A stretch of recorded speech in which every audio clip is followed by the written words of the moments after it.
Cooking course के special classes के लिए होटल मैनेजमेंट के स्टूडेंट्स को हॉल में बुलाया गया था, जहां एक ओपन किचन का सेटअप था। ये क्या फ्राइंग पैन फिर से? नो वे, मैं फ्राई। एक काम कर, और जोर से बोल ताकि मैम आकर हम दोनों का सिर आपस में भिड़ा दे। जानती नहीं तू क्या, हॉट मैडम आई हुई है इंस्पेक्शन पे, उन्हें पता चल गया तू ऐसी नौटंकी कर रही है, तेरे पैसे भी रख लेगी और तुझे कोर्स से भी निकाल देगी। अरे होटल मैनेजमेंट कर रही हूं मैं, किसी की चापलूसी नहीं। मैडम की पर्सनल असिस्टेंट थोड़ी ना हूं कि वो जो कुछ कोर्स में इंक्लूड करेंगी मैं करते बैठूंगी। तुझे पता है ना मुझे तेल से कितनी प्रॉब्लम होती है, चेहरे पर दाने दाने आ जाते हैं मेरे। और आज तो लड़के वाले देखने भी आने वाले हैं। इन तेल पकौड़ों के चक्कर में अपना रिश्ता हाथ से जाने नहीं दे सकती मैं। वाह, मतलब राज को छोड़ देगी तू? तू नो बहुत बदजुबान है। कितनी बार कहा है उसका नाम मत लिया कर। किसी के कान में बात पड़ गई तो पता चला मेरी घर गृहस्थी को आग लगाने वो मेरे घर पहुंच गए। कान इधर ला, एक सीक्रेट बताती हूँ। राज के घर एक मीडिएटर मेरी बायोडेटा और कुंडली लेकर गया था, तो वही लोग आ रहे हैं मुझे देखने के लिए। अब राज के पेरेंट्स के सामने मैं सुंदर नहीं देखूंगी तो दिक्कत हो जाएगी ना। तभी कड़क साड़ी पहने एक के बाद एक अपने कदम बढ़ाती हुई मैडम सुप्रिया नेहा और रमा के बीच अपना सर आगे करते हुए कहती है, हो सकता है तुम्हें खाना बनाना सही से ना आता हो, इसलिए वो मना करके चले जाए। You never know. शादी ब्याह की बात करनी है तो किसी मैट्रिमोनियल साइट के ऑफिस में जाकर इंटर्नशिप करो। यहां पर ये सब करने की जरूरत नहीं है। नॉनसेंस। मैं अपने इंस्टीट्यूशन को बदनाम नहीं होने दूंगी तुम जैसी नकारा लड़कियों के कारण। निकल जाओ मेरे क्लास से, गेट आउट। गैस के नॉब को वहीं बंद करके नेहा और रमा क्लास से बाहर आ जाती हैं। तेरे घर वालों के पास बहुत पैसे हैं बहना, यहाँ नहीं तो वहां वो लोग तुझे सेटल कर देंगे, पर मेरा क्या, मुझे जॉब करनी होगी, मेरे पास और ऑप्शन नहीं है। तेरे पीछे पीछे अब मैं अपनी क्लासेस और मिस नहीं कर सकती। नेहा रमा से हाथ पैर जोड़कर माफी मांगती है और उसके साथ अपने घर लौट आती है। हाँ बेटा, नेहा ठीक ही तो कह रही है। अब तेरी सहेली को लड़के वाले देखने आ रहे हैं, एक दिन तो तू यहाँ रुक ही सकती है। तुझे पता है ना तेरे बिना ये कुछ नहीं कर पाती। प्लीज रमा, तू नहीं रहेगी तो मेरे बाल कौन बनाएगा? मेरे सूट पर कौन सी सैंडल मैच करेगी कौन बताएगा? तू आज यहीं रुक जा, कल जब सब हो जाए ना फिर मैं तुझे खुद छोड़ कर आऊंगी। ला तेरा फोन ला, मैं तेरी मम्मी से बात कर लेती हूँ, वो ना नहीं कहेंगी। आई नो, जब तुझे लड़के वाले देखने आएंगे तो तेरे घर की सारी तैयारी करने का जिम्मा मेरा रहेगा, प्रॉमिस। हाँ बाबा, हाँ समझ गई मैं। अब ड्रामे मत कर, मुझे पता है मैं मना भी कर दूंगी ना तब भी तू मुझे यहाँ से जाने नहीं देगी जब तक तेरा काम ना हो जाए। चल मैं यही हूँ, अब खुश? बहुत खुश। आज रात अपनी सहेली के साथ नेहा बड़ी सुकून से बिताती है और अगली सुबह हॉल में बैठे हुए राज के परिवार से मिलने के लिए तैयार हो जाती है। नहीं यार, लिपस्टिक बहुत लाइट है, थोड़ी और डार्क करना। लगना चाहिए कि मैं गोरी चिट्टी हूँ, वरना राज के पापा क्या सोचेंगे मैं बाकी लड़कियों की तरह फोटो में फिल्टर लगाती हूँ। एक काम करती हूँ, तेरे गालों पर भी ना डबल ब्लश लगा देती हूँ, गाल भी लाल लगने चाहिए ना। और ये ग्रे कलर की साड़ी छोड़कर तू ना प्रॉपर रेड कलर की साड़ी पहन ले, फिर हॉल में ही फेरे भी कर लेना। जितना मिनिमल मेकअप रहता है इंसान उतना ही ग्लो करता है। जबरदस्ती तुझे डायन क्यों बनना है, मुझे समझ में नहीं आ रहा। और बाहर जिस हिसाब से माहौल है मुझे तो लग रहा है तेरी सास तेरा मुंह धुलवाकर कहीं धूप में तेरा चेहरा देखने की बात ना कह दे। माना चश्मा लगा हुआ है राज की मम्मी को, पर ट्यूबलाइट की रोशनी में भी ठीक देख लेती है वो। तो मुझे छत पर क्यों लेकर जाएगी रमा? अभी तक जो राज की माँ थी अब तेरी सास बनने वाली है, छत पर क्या वो तुझे कहीं भी ले जाएगी। फिलहाल तो हॉल में जा। घबराती हुई नेहा हॉल में जाती है। राज सारी बातों को इस तरह नेहा के फेवर में घुमा देता है जिससे सभी उससे इम्प्रेस हो जाते हैं और पहली ही मीटिंग में बात पक्की हो जाती है। कितना कुछ आता है बेटा तुम्हें, ये सब तो हमें पता ही नहीं था। वो तो मैंने बातों बातों में पूछ लिया पापा, तो हमें पता चला, वरना मुझे नहीं लगता कि नेहा जी हमें ये सब बताती। गुणी लोगों के यही संस्कार होते बेटा। जैसे अभी तक क्या मैंने एक बार भी कहा कि जिन हालातों में मैंने राज को पाल पोस कर इंजीनियर बनाया, कैसे कैसे उनके बिजनेस सेटअप करने में मदद की? नहीं ना, जो काम करते वो कभी अपने मुंह से बोलते ही नहीं। तो रिश्ता पक्का समझू मैं बहन जी? अब क्या आंटी जी लिख कर देंगी? पक्का बाबा पक्का। सगाई, मेहंदी, हल्दी, संगीत, शादी सब अच्छी तरह से निपट जाता है और बहू बनकर नेहा राज के घर आ जाती है 1 महीने बाद। उपमा बना रही हूँ मम्मी। उपमा में तो इतने तेल मसाले का इस्तेमाल नहीं होता, फिर छींक क्यों रही है तू? अरे यार मम्मी, आप जानती हो ना मेरी और कढ़ाई की जन्मों जन्म की दुश्मनी है। जरा सी छौंक लगाई नहीं कि यहाँ मेरी बैंड बज जाती है। सूजी के सिकने के बाद जब पानी डाला ना, तो उस पानी का धुआं भी मेरे चेहरे से बर्दाश्त नहीं हुआ। अरे वो तो तेरे ससुराल वाले अच्छे है बेटा, पर ऐसे कब तक चलेगा? तीज त्योहार में तो कढ़ाई बिना चढ़ाए काम होता ही नहीं। अभी कोई तीज त्योहार नहीं आ रहे ना मम्मी, तुम प्लीज मुझे टेंशन मत दो ना। अच्छा मैं फोन रखती हूँ, सभी को नाश्ता देना है। सूजी की उपमा के साथ सत्तू की चटनी बनाकर नेहा सभी को परोसती है। क्या क्यों नेहा, तूने तो इस घर में आकर इस घर को रोशन कर दिया है, खास करके मेरे जीवन को। राज के बाद मैंने बहुत बार कोशिश की कि दूसरा बच्चा ठहर जाए बेटी की आस में, पर भगवान को इसे कोई बहन देनी ही नहीं थी, क्योंकि उन्हें पता था कि इस घर में तुम आने वाली हो। आज तक किसी ने गर्मा गर्म खाना परोस कर मुझे दिया नहीं, और तू मुझे रोज गर्मा गर्म पकवान खिला रही है। कहीं मेरी आदत ना बिगड़ जाए। तो मैं कौन सा यहाँ से जाने वाली हूँ मम्मी जी। बात तो सही है मम्मी, अरेंज मैरिज में भी ऐसी घरेलू लड़की मिली है मुझे कि लव मैरिज में तो मिलती ही नहीं। तेरी शादी होती ही नहीं बेटा, हमारे घर में प्रेम विवाह अलाउड ही नहीं है, कितनी बार बताया तुझे। राजी, आपकी कटोरी की चटनी खत्म हो गई है, मैं भी लेकर आती हूँ। इसी तरह हंसी मजाक लुका छिपी में नेहा के अपने ससुराल में दिन गुजर रहे थे। एक सुबह उसकी सास उसके कमरे में आती है। क्या? पर क्यों करनी है इतनी तैयारियां? अरे बहू, तू ये कैसी बातें कर रही है? इतना बड़ा त्योहार है भाई दूज का, ऐसे में खीर पूरी आलू दम की सब्जी, बड़े चिप्स खजला पापड़ और 2-4 मीठे नहीं बने तो क्या ही पर्व का मजा है। इनके बड़े भाई की बेटी स्वाति, याद होगी तुझे, पूरे 36 घंटे ट्रेन में बिताकर आती है सिर्फ और सिर्फ भाई दूज में राज का कलावा बांधने और गिफ्ट देने। ऐसे में उसके लिए तैयारियां भी ना करूं क्या मैं? रक्षाबंधन और भाई दूज पर हमेशा बहन की कमी स्वाति ने ही पूरी की है राज की, वरना राज कैसे बहनों की अहमियत समझता। नहीं मम्मी जी, आप मेरा मतलब नहीं समझी। मेरे कहने का मतलब था सिर्फ खीर पूरी क्यों, छोले भटूरे, नान, तवा रोटी सबकी तैयारी करते हैं ना। शादी के बाद दी की पहली भाई दूज है इस घर में, मेरी भी तो पहली भाई दूज है ना। उन्हें भी तो लगना चाहिए भाभी आने के बाद उनका रुतबा इस घर में और बढ़ गया है।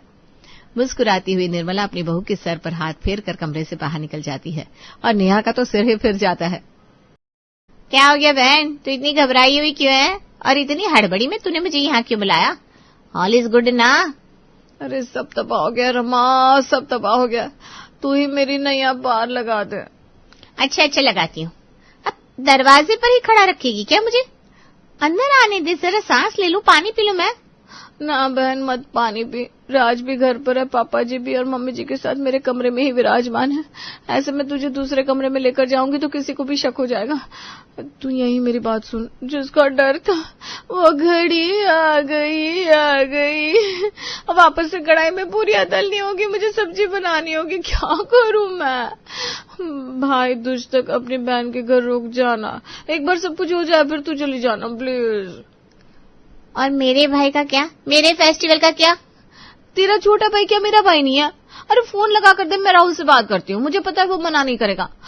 और प्लीज प्लीज प्लीज मेरी नैया पार कर दे, फिर तेरी शादी, मेहंदी, संगीत सभी को पार लगाने की जिम्मेदारी मेरी। और प्रॉपर एक्टिंग के साथ रमा नेहा को सरप्राइज देती हुई उसके घर अंदर आती है और भाई दूज तक वहीं रुक जाती है। 5-6 पूरियां और तल देना रमा, फिर मेरे अंदाजे से सभी के हिसाब से पूरियां वो हो जाएंगी। सारा काम तुम मुझसे करवा रही है नेहा, चिप्स तलो तो आलू तलो तो पूरी तलो, और खुद पिछले 2 घंटों से सिर्फ ये खीर बनाई है और तूने आटा गूंथा है। तेरी फ्रेंड पहली बार तेरे ससुराल आई है और तूने उससे नौकरानियों की तरह काम करवाया है। कसम से मैं यहाँ कभी नहीं आने वाली, और मुझसे कुछ होगा भी नहीं, बहुत थक गई हूं मैं। और देख, अब किसी ने भी पूरी मांगी तो कह देना सिलेंडर खत्म हो गया, जा रही हूँ यहाँ से मैं। अरे हाँ बाबा, तो मैं कहाँ तुझे रुकने को कह रही हूँ, पर तूने अब जब खाना बनाया है तो खाकर जाना मेरी बहना। सभी के साथ रमा भी खाने पर बैठ जाती है। मान गए बाबा, मान गए नेहा, तुम्हारे हाथों के स्वाद को अब समझ में आया कि राज के चेहरे के इस ग्लो का कारण फ्रूट फेशियल नहीं, तुम्हारे हाथ का बना खाना है। क्या सॉफ्ट पूरी है, क्या कुरकुरी सब्जी, कसम आज मेरा तो दिन ही बन गया।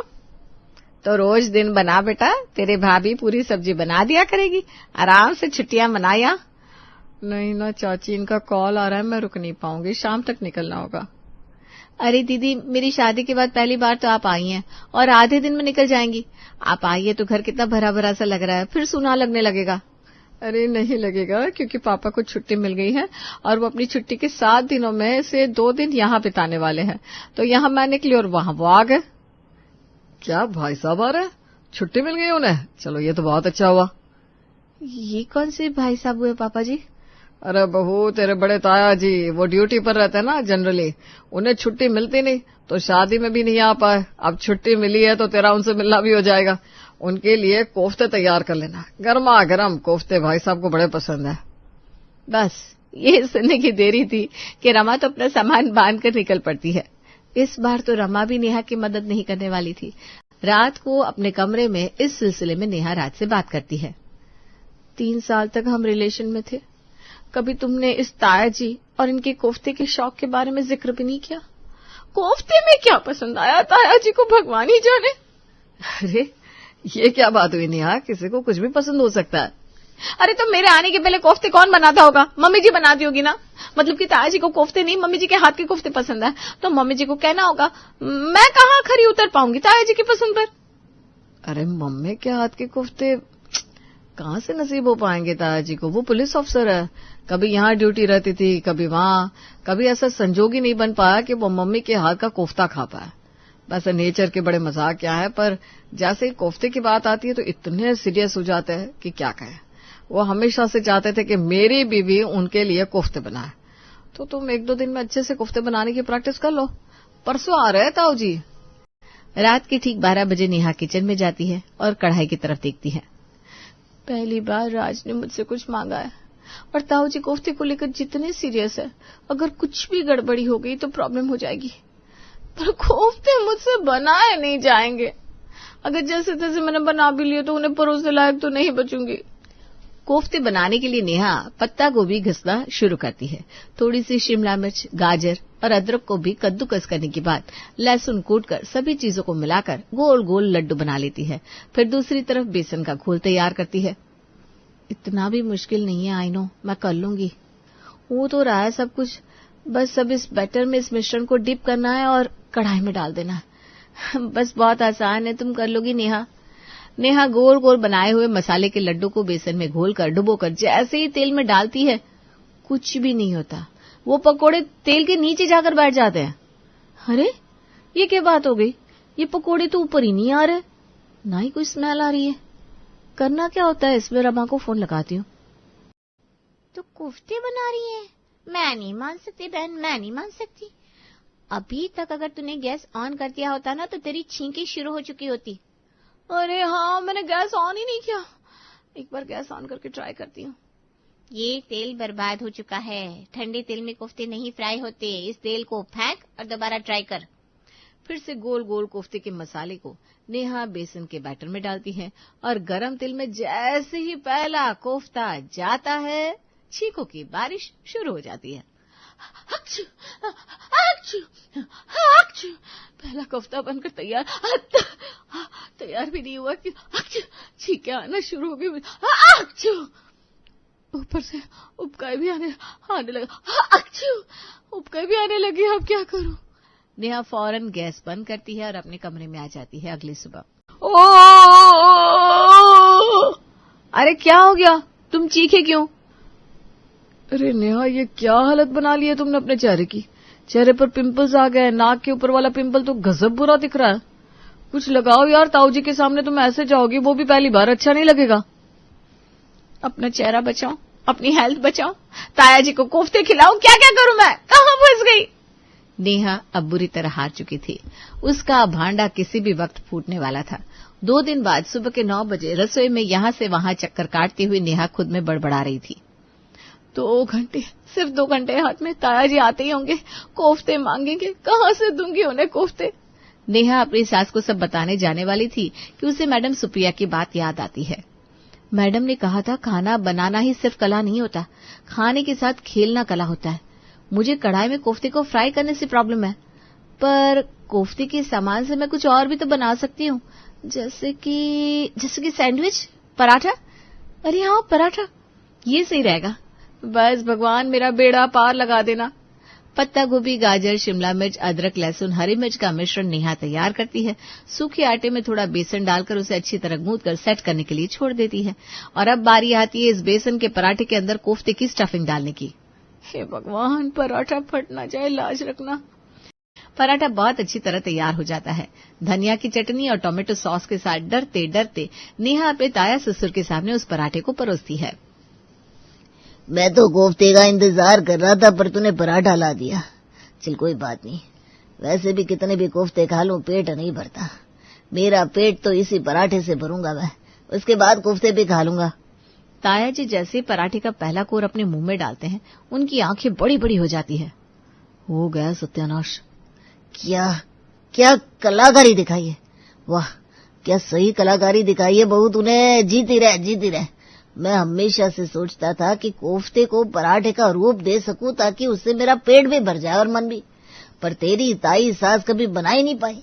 वो कहती थी ऐसा कुछ बनना संभव नहीं है, पर तूने करके दिखाया, जादू कर दिया इन कोफ्ते के पराठों ने। तो ये रेसिपी लेकर ही जाऊंगा मैं यहाँ से बेटा।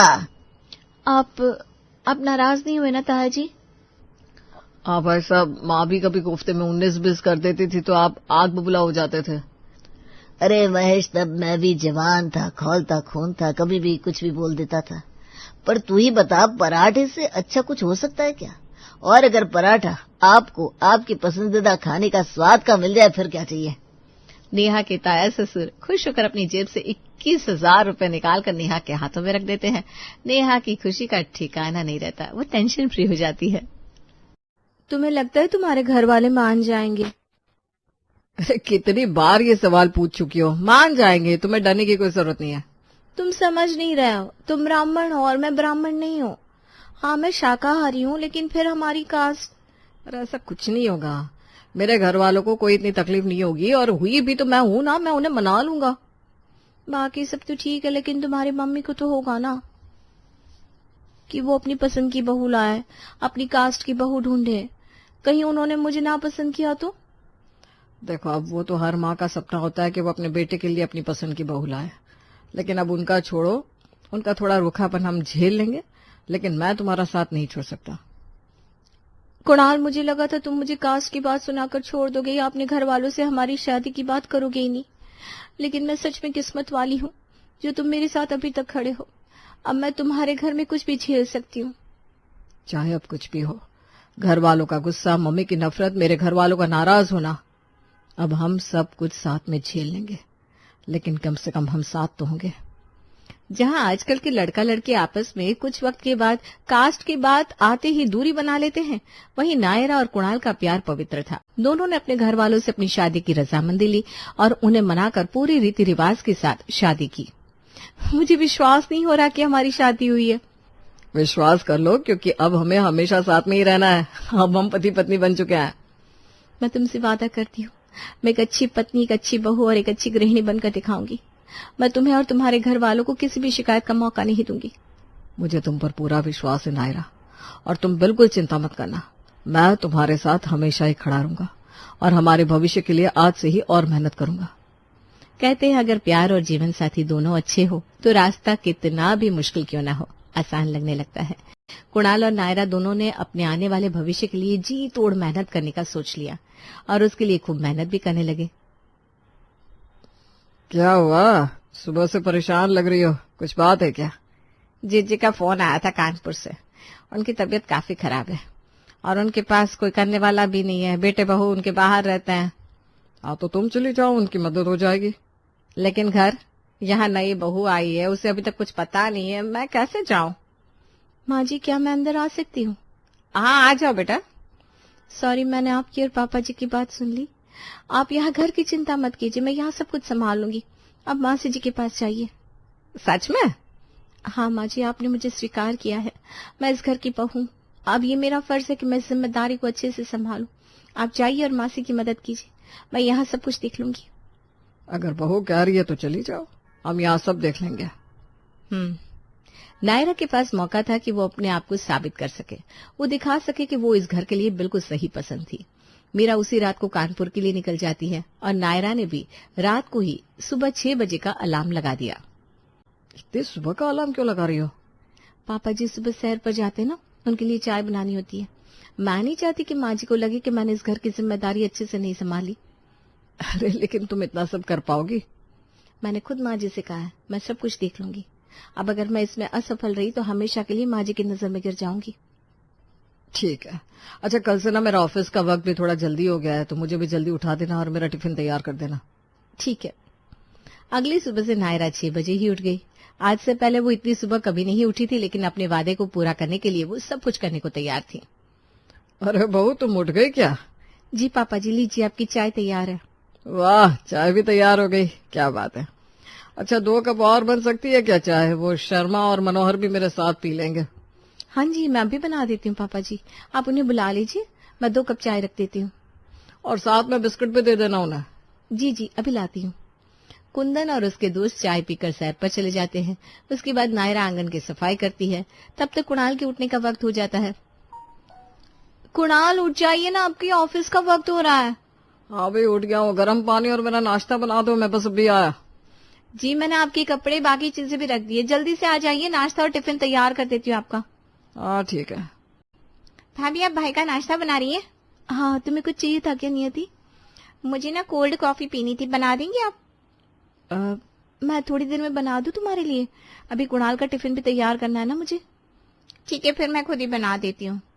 अरे नियति, तुम नाराज मत हो, मैं अभी बना देती हूँ, रुको, तुम अपने कमरे में बैठो, मैं बस अभी लाई। ठीक है। नायरा ने जितना सोचा था घर को संभालना, उससे कहीं ज्यादा ही मुश्किल था, लेकिन वो धीरे धीरे सब कुछ संभालने की कोशिश कर रही थी। तुमसे कहा था कि नाश्ता तैयार रखना, अभी तक हुआ नहीं? वो सॉरी, एक्चुअली वो नायरा, मुझे देर हो रही है और भूख भी लगी है, और तुम वो कि ये वो कर रही हो। आपका टिफिन तैयार है, बस नाश्ता बनाना बाकी है, मुझे 5 मिनट दीजिए, अभी हो जाएगा। कोई जरूरत नहीं, अभी टिफिन दे दो, मैं ऑफिस में ही कुछ खा लूंगा। प्लीज कुणाल, बस 5 मिनट रुकिए ना, सब हो जाएगा। नायरा, मुझे देर हो रही है, आज मेरी बहुत जरूरी मीटिंग है, लाओ टिफिन। अरे सुनो तो। अरे भाई, बिना कुछ खाए ही ऑफिस चले गए। उन्हें भूख लगी होती है ना तो बहुत गुस्सा आने लगता है, उन्हें पता नहीं उनका दिन कैसा जाएगा। भाभी, आपको ध्यान देना चाहिए था ना। हाँ, सब मेरी गलती है, आगे से ध्यान रखूंगी। नायरा कोशिश तो कर रही थी, लेकिन सबका ध्यान रखना, घर को संभालना इतना मुश्किल होता है, वो उसे आज समझ आ रहा था।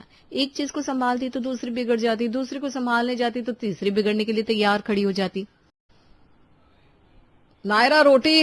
हाँ लाई, ये लीजिए गरम गरम रोटी। नियति, तुम्हारे लिए पराठा। भाभी, आपने पापा के लिए सूप नहीं बनाया? सूप?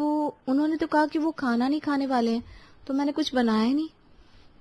ये कैसी बात हुई, खाना नहीं खाएंगी तो सूप तो बनाना चाहिए था आपको। सॉरी पापा जी, मुझे लगा आपने खाने के लिए मना किया था, तो मैंने कुछ बनाया ही नहीं, मुझे लगा। क्या लगा नायरा, पापा खाना नहीं खाते तो सूप भी नहीं पियेंगे? अरे सूप तो पियेंगे ना। अरे कोई बात नहीं, मैं कुछ और खा लेता हूँ। सॉरी पापा जी, मैं भी आपके लिए बना देती हूँ कुछ। नहीं, मैं ठंडा दूध ही पी लूंगा। भाभी, आप पूछ लेते पापा से, अभी बेचारे ठंडा दूध पी रहे हैं। नायरा, तुम्हें ध्यान रखना चाहिए, माँ को पता चला तो कितना बुरा लगेगा, उन्हें नाराज हो जाएंगी वो। नायरा की चिंता दिन ब दिन बढ़ती जा रही थी। उसे लग रहा था कि जो उसने अपनी सास से वादा किया है, शायद वो उस वादे पर खरी नहीं उतर पा रही है, और यही चिंता उसे मेहनत करने पर मजबूर कर रही थी। कचरा भी इतना हो गया है, एक काम करती हूँ, बाहर जाकर डालकर आती हूँ। और ये सब्जियां, फ्रिज में तो कोई सब्जी भी नहीं है। कुणाल सब्जी के बिना खाना ही नहीं खाते, मेरे ध्यान से कैसे उतर गया, पता नहीं मुझसे कोई काम ठीक से क्यों नहीं होता। अरे नायरा बहू, तुम तो दिखती ही नहीं हो, घर पर ही होती हो ना? जी आंटी जी, वो माँ जी नहीं है ना, तो घर का काम देखना होता है, इसलिए थोड़ा बिजी रहती हूँ। अच्छा अच्छा, सही है बहू तुम्हारा तो, वरना हमारी बहू है तो संडे संडे कोई दिखती है बस। मीरा बहुत नसीब वाली है जो उसे संडे से संडे तक काम करने वाली बहू मिली है। थैंक यू आंटी जी। इतने दिनों में पहली बार अपनी तारीफ सुनकर नायरा को बहुत सुकून मिल रहा था कि कम से कम उसकी कोशिश सबको दिख तो रही है। लेकिन घर, रसोई और सबके काम को संभालते संभालते नायरा खुद पर ध्यान देना ही भूल गई थी। अब वो क्या पहनती थी, क्या खाती थी, उसे खुद को ही होश नहीं रहता था। नायरा, तुम भी हमारे साथ खाना खा लो, कितने दिनों से हमारे साथ खाना नहीं खाया तुमने। हाँ भाभी, आपको हमारे साथ खाना अच्छा नहीं लगता क्या? अरे नहीं नहीं, ऐसी बात नहीं है, वो मैं बस रसोई साफ कर रही थी ना। आप खा लीजिए, मैं आती हूँ। ठीक है, जल्दी से आ जाइएगा। नायरा सबको रोटियां देकर रसोई को साफ करके जब तक आती है तब तक सब लोग खाना खाकर जा चुके थे। उसने टेबल को साफ किया और अब उसका अकेले का खाने का बिल्कुल मन नहीं कर रहा था, इसलिए उसने खाना भी छोड़ दिया। कुणाल, तुम सो रहे हो क्या? क्या हुआ, कुछ बात है क्या? नहीं, बस ऐसे ही। इतने दिन हो गए हमने साथ में वक्त भी नहीं बिताया। नायरा, तुम देर से कमरे में आती हो और सुबह तो तुम्हारे पास वक्त ही नहीं होता। कब मैं तुमसे बात करूं? ठीक है, फिर सो जाओ। मैं कल के किराने की लिस्ट बना लेती हूँ फिर। मुझे बहुत नींद आ रही है, तुम प्लीज लाइट बंद करो। हाँ ठीक है, तुम सो जाओ, मैं बाहर जाकर लिस्ट बना लेती हूँ। नायरा को घर को संभालती पूरा 1 महीना हो चुका था। इस 1 महीने में उसने एक भी छुट्टी अपने लिए नहीं ली थी। फिर भी उसे लग रहा था कि शायद उससे कोई कमी रह गई है। राशन आ गया, सब्जी ले आई मैं, नियति की चिप्स और पास्ता भी आ गया। पापा जी की दवाइयां भी होगी। कुछ तो छूट रहा है, लेकिन क्या? नायरा, क्या कर रही हो बहू? अरे माँ जी, आप आ गई। आप बता देती कुणाल आपको स्टेशन लेने आ जाते। कोई बात नहीं, मैं ऑटो से आके। कैसी हो तुम? मैं ठीक हूँ माँ जी, आप कैसी हैं? और मासी जी की तबीयत कैसी है? अब तो वो बिल्कुल ठीक है। अरे मीरा, तुम आ गई? हाँ, आ गई। मैं तो बस ये प्लेट देने आई थी बहू को। उस दिन उसने क्या मिठाई बनाई थी, सच में। मिठाई घर में बनाई थी? हाँ, मैं आ गई थी तो थोड़ी मुझे भी दे दी, लेकिन सच में बहू के मामले में तो तुम हम सबसे आगे निकली मीरा। नायरा को 1 महीने से देख रही हूँ, लगातार लड़की काम किए जा रही है। एक संडे छुट्टी नहीं ली इसने, ना ही कहीं घूमने गई है। वरना हमारी बहू है तो बस दर्शन देती है। सच में तू बड़ी लक्की है। हाँ ठीक है, मैं बहुत थक गई हूँ, अब अंदर जाकर आराम कर लेती हूँ। इससे क्या हुआ? मैंने तेरी इतनी तारीफ कर दी तो नाराज हो गई क्या? लगता है नायरा तेरी तारीफ सुनकर मीरा को लगा होगा कि उसके घर पर तूने कब्जा कर लिया है।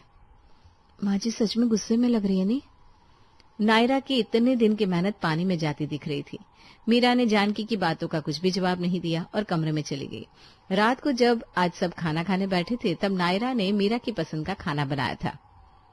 भाभी, मुझे ये दाल पसंद नहीं है, आप मेरे लिए कुछ और बना दो प्लीज। ठीक है, मैं अभी बना देती हूँ। 1 मिनट नायरा। नियति, मैंने तुम्हें खाना बनाना सिखाया है ना? हाँ। तो खुद उठो और खुद बनाओ बेटा।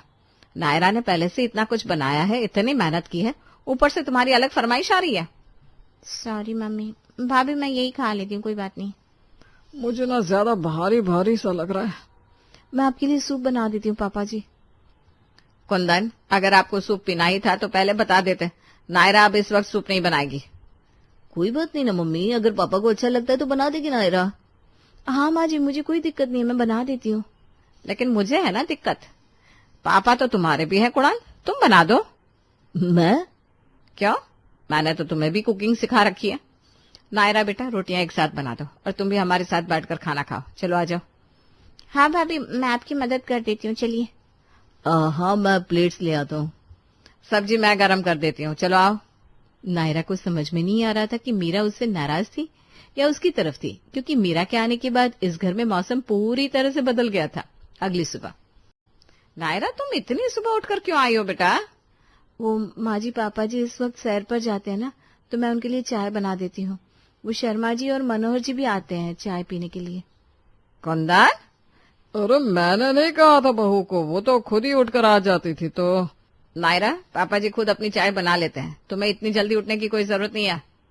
बहू, कल से इतनी जल्दी मत उठना। ठीक है माँ जी।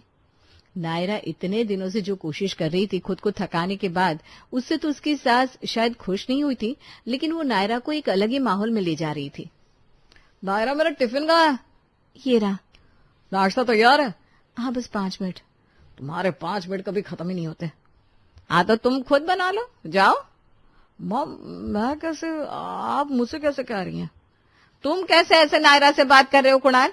तुमने उससे प्यार किया है ना, इस तरह से प्यार जता रहे हो तुम। और नायरा, तुमने नौकरी क्यों छोड़ दी शादी के बाद? देखो, ये घर सबका है, सिर्फ हमारा नहीं है, इसलिए तुम भी कल से जॉब पर जाना। लेकिन माँ, फिर घर का काम। हाँ तो हम सब है ना, तुम भी तो जाते हो ऑफिस। मैंने कभी कहा है क्या कि घर के काम करके जाओ? लेकिन नायरा घर की बहू है ना। हाँ तो बहू है तो क्या हुआ? इसका मतलब है कि वो संडे मंडे हर दिन बस इसी काम में लगी रहे, अपने लिए कुछ ना सोचे, बस तुम्हें टिफिन, पापा जी को सूप देती रहे।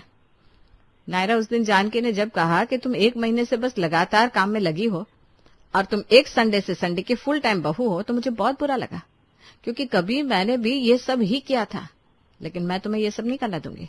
तुम अपना करियर भी देखोगी, अपना सपना भी पूरा करोगी और संडे को आराम भी करोगी।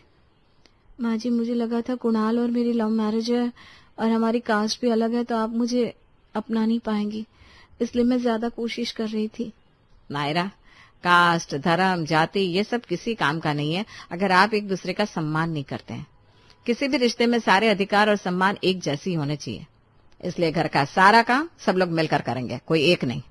कल से तुम भी ऑफिस जाना और संडे से संडे की फुल टाइम बहू से वो उस जानकी की बहू की तरह सिर्फ संडे की बहू बनना, ठीक है? थैंक यू माँ जी। लाओ, आज तो नाश्ता मैं ही बना देता हूँ। चल उपमा बना दे आज। नायरा, चलो हम साथ में चाय पीते हैं। जी। ये क्या देख रही हूँ मैं? छोटी बहू ने सुबह से झाड़ू लगानी शुरू की थी और अब 10 बज गए, झाड़ू ही लगा रही है। झाड़ू लगा रही है या तिनके चुग रही है? शालिनी, तुम मुझे एक बात बता, कहीं आजकल बाजार में तिनके का भाव सोने के बराबर तो नहीं हो गया? शालिनी जो फोन में लगी हुई थी अब चौंक कर अपनी माँ का मुंह देखते हुए बोली, मम्मी व्हाट तिनके? अरे व्हाट की बच्ची, तिनके वो जो धूल के साथ घर में आते हैं और जिनसे गंदगी होती है। हाँ सही कह रही हो आप मम्मी। जब मैं सुबह उठी थी ना तब भी छोटी भाभी झाड़ू लगा रही थी और अब तक झाड़ू ही लगा रही है। पता नहीं नाश्ता कब मिलेगा, मेरी तो भूख से आंत खींच रही है। अरे ये साफ सफाई का काम तो फुर्सत का होता है, पहले ही कुछ बना लेती। रुको मम्मी, मैं भाभी को बोल कर आती हूँ, मुझे भी ना जोर की भूख लगी है। शालिनी गीतिका के पास आई तो चौंक गई। गीतिका ने किचन के सारे डब्बे सिंक में डाले हुए थे और अब उनको जूने से रगड़ रही थी। भाभी बहुत भूख लग रही है, नाश्ता नहीं बना क्या? अरे मैंने पोहा बनाया तो था, मम्मी जी को देके भी आई थी, खाया नहीं क्या मम्मी जी ने? भाभी हमारे यहाँ नाश्ते में पोहा बस भैया और पापा खा लेते हैं, मम्मी और मैं नहीं खाते। आप हमारे लिए कुछ और बना दो। शालिनी किचन देखो, गैस का चूल्हा अभी अभी धोया है। चूल्हे पे चाय ऐसे जम रही थी जैसे जब से गैस का चूल्हा आया तब से आज तक धुला ही ना हो। इसकी प्लेट जल जल कर काली हो गई है। आधे घंटे तक लोहे के जूने से रगड़ने के बाद कुछ ठीक हुआ है चूल्हा। और सारे राशन के डब्बे इतने चिपक रहे थे, मेरे हाथ पे धूल ऐसे जम गई जैसे हल्दी में तेल डालकर सारे डब्बों पर लगाया गया हो। अच्छा ये बता, लास्ट बार सफाई कब हुई थी किचन की? अभी जल्दी तो की थी दिवाली को। शालिनी, दशहरे आने वाले हैं और तुम दिवाली की सफाई को जल्दी समझ रही हो? तुम लोग खाना बनाती कैसे हो इतनी गंदगी में? भाभी मैं कहाँ खाना बनाती हूँ, सुमित्रा भाभी बनाती है ना, उनको आलस आता है सफाई करते हुए। और जब आपकी और भाई की शादी हुई थी ना तब भी किचन में सफाई नहीं हुई थी, क्योंकि मम्मी बोल रही थी कि इतना सामान कहाँ रखेंगे किचन का। चलो कोई बात नहीं, अब मैं आ गई हूँ ना, अब से इस घर की सफाई मैं खुशी खुशी कर लूंगी बस। चलो भाभी अब सफाई करो, मैं बाहर से कुछ ऑर्डर कर लेती हूँ खाने के लिए। अब किचन में तो सारा सामान इधर उधर फैला हुआ है, यहाँ तो नाश्ता बनने से रहा। शालिनी कल्याणी जी के पास आ गई और ऐसे ही दोपहर हो गई। अरे शालिनी, अब तो दोपहर हो गई, अब तो जाकर देखो तुम्हारी छोटी भाभी की सफाई पूरी हुई कि नहीं। शालिनी बाहर गई तो देखा गीतिका अभी भी दीवारों को ही रगड़ रही थी। कुछ देर में शालिनी वापस आई। नहीं मम्मी, अभी तक भाभी की सफाई पूरी नहीं हुई। आज संडे है, तुम्हारे पापा और दोनों भाई भी घर पर है, कब सफाई पूरी होगी, कब खाना बनेगा? जाओ अपनी बड़ी भाभी सुमित्रा को बुलाकर लाओ। 12 बज चुका है, खाने के लिए अब क्या 4 बजाने हैं? शालिनी उठकर सुमित्रा के पास गई। भाभी खाना बना दो, मम्मी बोल रही है। अरे मैं तो गई थी खाना बनाने, पर मम्मी जी ने मुझे बोल दिया कि अब से नई बहू के हाथ का ही खाना खाएंगे हम, तो आ गई मैं वापस। हाँ भाभी, वही तो मम्मी और मैं बात कर रहे थे। छोटी भाभी ना पिछले कई घंटे से झाड़ू पोछा लगा रही है, अब तक उनकी सफाई पूरी नहीं हुई। सुमित्रा शालिनी के साथ नीचे आती है। नीचे आकर देखती है तो नई बहू गीतिका ने तो पूरा घर चमका दिया था। अरे वाह गीतिका, तुमने तो बहुत अच्छी सफाई की है। हाँ भाभी, कई घंटे से लगी हुई हूँ, लेकिन अभी ना आधा घर बाकी है।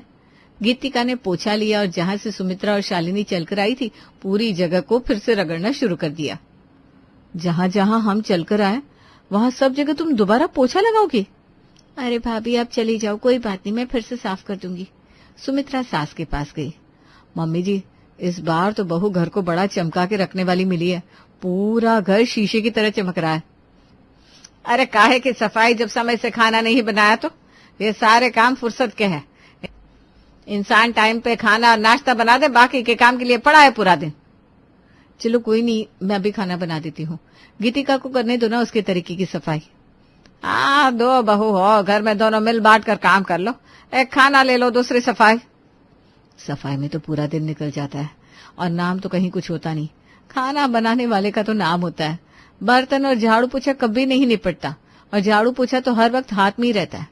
मुझे खाना बनाने का काम ही ले लेना चाहिए। वैसे भी खाने में घर में ज्यादा लोगों को सिंपल खाना ही पसंद है। 2 सीटी में दाल और 2 उबाल में चावल उबल जाते हैं। वैसे शालिनी को भी कुकिंग का शौक है, वो भी आए दिन कुछ न कुछ बना ही लेती है। क्या सोच रही हो बहू? अब कुछ नहीं मम्मी जी, मैं बोल रही थी खाना मैं बना लूंगी। ठीक है बेटा। सुमित्रा किचन में आ गई। किचन देखकर ऐसा लग रहा था जैसे किसी और की किचन में आ गई हो। वो सबके लिए खाना बनाने लगी। कुछ ही देर में जब सब लोग खाने के लिए बैठ गए तो गीतिका के पति नितिन ने कहा, अरे गीतिका कहाँ है? सुबह से नजर नहीं आ रही। अरे वो तो सुबह से एक ही काम को निपटने में लगी हुई है, न जाने कब फ्री होगी अपने काम से। अब सुमित्रा को देखो कैसे फट से खाना बना के ले आई। लगता है छोटी बहू बहुत स्लो हाथ चलाती है। अरे मम्मी स्लो हाथ नहीं चलाती, उसको सफाई बहुत पसंद है। कल रात को भी छत पे लगे जाले को गिन रही थी। पंखे में इतने जाले घूम रहे थे कि वो पूरी रात यही सोचती रही सुबह कब होगी जब वो अच्छे से सफाई करेगी। सफाई तो सब करते देवर जी, पर गीतिका का हाथ कुछ ज्यादा ही स्लो चलता है। मम्मी जी ठीक कह रही हैं। किचन की सफाई मैं 10 मिनट में कर लेती हूँ। अरे भाभी स्लो नहीं, घर में गंदगी भी तो कितनी ज्यादा है। ओफो देवर जी, सफाई तो हम भी करते हैं। आपने आज से पहले तो हमारी कभी ऐसे साइड नहीं ली। अपनी पत्नी की तो आते ही साइड लेनी शुरू कर दी। नितिन ठीक कह रहा है, आज पहली बार घर ऐसे चमका है। मेरा कमरा तो पूरा चेंज ही हो गया। बहू साफ सफाई वाली तो है भाई। अरे बहुत होगी बहू की तारीफ। अब कोई बहू को बुला भी लो। नहीं बहू है, सुबह से भूखी है। उसको बोलो पहले खाना खा ले, उसके बाद जितनी मर्जी जमीन घिस ले। मैं बुलाकर लाती हूँ भाभी को। शालिनी गीतिका को बुलाने चली गई। भाभी आ जाओ, पहले खाना खा लो, उसके बाद बाकी का काम कर लेना। हालत देख रही हो मेरी। छतों में खिड़कियों में जितने जाले और धूल थी ना, सब मेरे कपड़े और बाल में लग गए। ऐसी हालत में कैसे खाना खा सकती हूँ? आप लोग खाओ, मैं नहा कर आती हूँ। शालिनी सबके पास आकर बोली, भाभी नहाकर खाएगी खाना। गीतिका ने सारा काम किया और नहाकर किचन की ओर चल दी। पेट से अब तो आवाज आनी शुरू हो गई है। कितनी तेज भूख लग रही है। वो जैसे ही किचन में आती है तो कल्याणी ने उसको आवाज लगाकर कहा, अरे बहू खाना तो खा ले। जी मम्मी जी, बस खाना खाने ही जा रही थी। तुम बैठो, शालिनी ने तुम्हारा खाना निकाल कर रखा हुआ है। शालिनी ने खाना लाकर गीतिका को दिया। गीतिका ने अच्छे से खाना खाया। उसकी कमर बहुत बुरी तरह से दुख गई थी। एक ही दिन में पूरे घर की सफाई की थी। वो बर्तन उठाकर किचन में रखने चली गई और जैसे ही किचन का हाल देखा तो उसका सर चकरा गया। ये क्या है? अभी तो मैं किचन चमका कर गई थी, उसके बाद बाकी के रूम की सफाई की और अब इतने बर्तन। इतनी गंदी किचन। सब्जी बनाने के बाद उसके छिलके कौन किचन में छोड़ देता है? और गैस के चूल्हे पे कितना तेल है। गंदगी देखकर गीतिका का सर घूम जाता है। उसने बर्तन सिंक में रखे और उसको धोने में लग गई। घंटे भर में बर्तन साफ हुए। उसके बाद उसने किचन की सफाई की। किचन को साफ करके वो अपने रूम में आकर लेट गई। घर में इतनी सफाई कर दी है, हफ्ते भर सफाई करने की जरूरत नहीं पड़ेगी। अब थोड़ी देर आराम कर लेती हूँ। वो आराम करने के बाद नीचे आई तो देखा कमरे से बाहर पानी बिखरा हुआ था और जेठानी का बेटा गोलू उसी के इर्द गिर्द खेल रहा था। अरे गोलू बेटा रुक जाओ, पानी के पास मत आओ वरना गिर जाओगे। अरे चाची कुछ नहीं होता। उसने पानी में आकर पैर रखा तो वो पानी वाली जगह और गंदी हो गई।